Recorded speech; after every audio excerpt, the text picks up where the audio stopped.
الحمد للہ رب العالمین والصلاة والسلام علی نبینا محمد وعلی آلہ وصحبہ اجمعین، اما بعد۔ جہنم اور اس کے عذاب، اس موضوع میں ہم دیکھیں گے۔ آج بھی کچھ ہم دیکھتے ہیں جہنم اور اس کے عذاب کے بارے میں ہم دیکھ رہے تھے۔ اللہ تعالیٰ فرماتا ہے کہ اے مومنو، اپنے آپ کو اور اپنے اہل بیوی بچوں کو جہنم کی آگ سے بچاؤ، جن کا ایندھن انسان اور پتھر ہے۔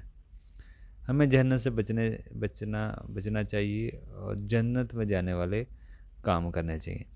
فرشتے حالانکہ جہنم میں نہیں جائیں گے، لیکن پھر بھی وہ اپنے رب سے خوف کھاتے ہیں، ڈرتے ہیں۔ نبی بھی جہنم میں نہیں جائیں گے، کوئی نبی بھی، لیکن وہ بھی ڈر رہے ہیں اللہ سے۔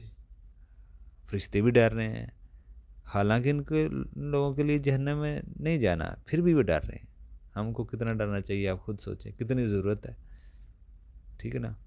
صرف ڈرنے سے کام نہیں چلنا، عمل بھی کرنے پڑیں گے جنت میں جانے والے، اور جہنم سے بچنے والے عمل کرنے پڑیں گے۔ نبی علیہ السلام نے فرمایا، جہنم سے بچو چاہے ایک کھجور دے کر ہی کیوں نہ ہو، صدقہ کر دے۔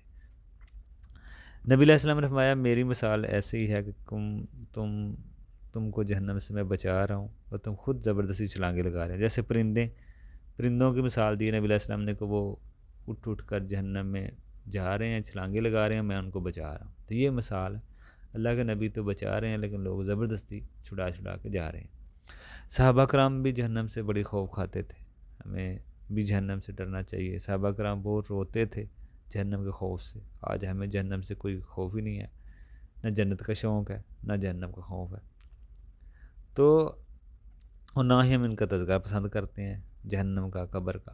لوگ دنیا کی باتیں سننا زیادہ پسند کرتے ہیں، مال کی، دنیا کی باتیں۔ آخرت کی لوگ باتیں کم ہی سنتے ہیں، پسند بھی کم کرتے ہیں، نہ سنتے ہیں نہ کرتے ہیں۔ اور انبیاء کرام بھی اپنی قوموں کو جہنم سے ڈراتے رہے ہیں، خود بھی ڈرتے رہے ہیں۔ فرشتے جہنم سے خوف کھاتے ہیں، ٹھیک ہے نا؟ اور اللہ تعالیٰ فرماتا ہے، خود بھی بچو اور اپنے بچوں کو بھی بچاؤ۔ اب سوال، جہنم سے کیسے بچیں؟ ایمان اور توحید کو مضبوط بنائیں، ورنہ جہنم سے نہیں بچ سکتے۔ دوسری چیز، نبی علیہ السلام کے طریقے کے مطابق عمل کریں، نماز، روزہ، زکوٰۃ، حج، ہر عمل اخلاص اور نبی علیہ السلام کے طریقے پہ، کبیرہ گناہوں سے بچو۔ دعائیں بھی کریں، صبح شام کے جو اذکار ہیں ان کا اہتمام بھی کریں۔ جو صبح شام کے اذکار میں جو دعائیں ہیں، جیسے ربنا آتنا فی الدنیا حسنۃ وفی الآخرۃ حسنۃ وقنا عذاب النار، اللہ ہمیں دنیا بھی بہتر فرما، آخرت بھی بہتر فرما، جہنم کے عذاب سے بچا۔ اسی طرح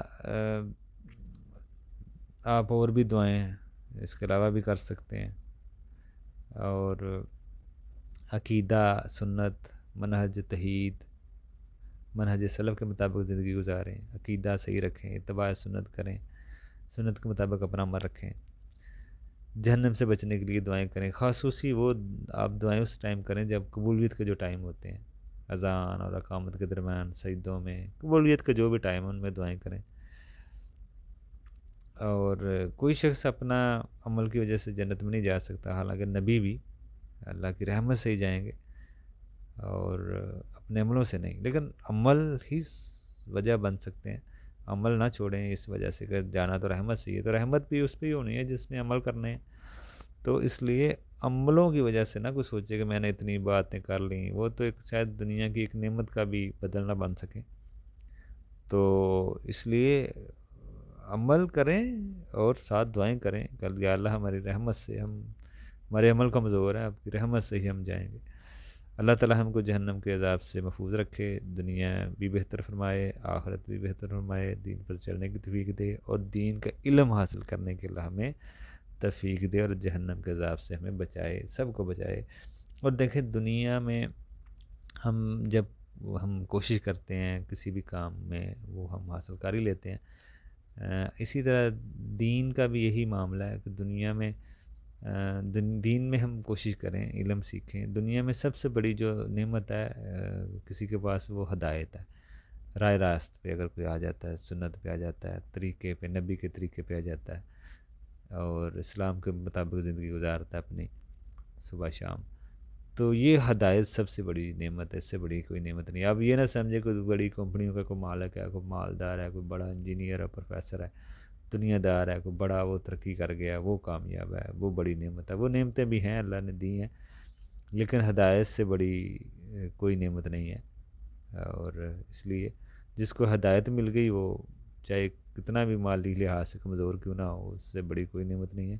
اور کائے کوئی ہدایت سے دور ہے، کتنا بھی بڑی کمپنی کا مالک اربہ پتی بن جائے، کروڑا پتی بن جائے، لیکن اس سے بڑا بدبخت کوئی نہیں ہے اگر وہ ہدایت سے محروم ہے، اور ہدایت سے بڑی کوئی نعمت نہیں ہے۔